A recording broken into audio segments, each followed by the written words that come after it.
I was born and raised in Bardstown, Kentucky, the bourbon capital of the world. Bardstown's about 15 miles from where we're sitting right now. It was the home for many, many distilleries before Prohibition.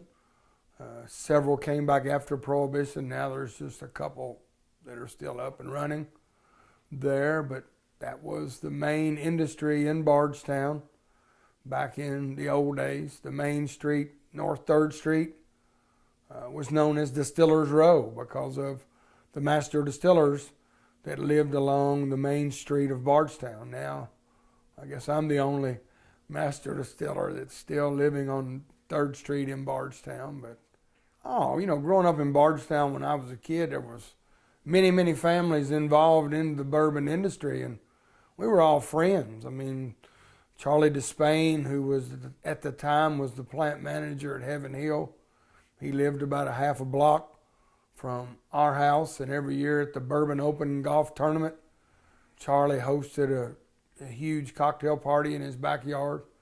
And I can remember being, as a kid, watching the people come and go from his house that night. And everybody was friendly. I mean, it was, a lot of families were touching bourbon. And it wasn't, that was a big industry. So everybody's families worked in different distilleries. And it was just what your folks did that's what, like my dad was at Jim Beam. A friend of mine down the street, his mom worked at Heaven Hill, and there was Barton and Shinley and Double Springs and all these other distilleries right there in Nelson County. So that was very common.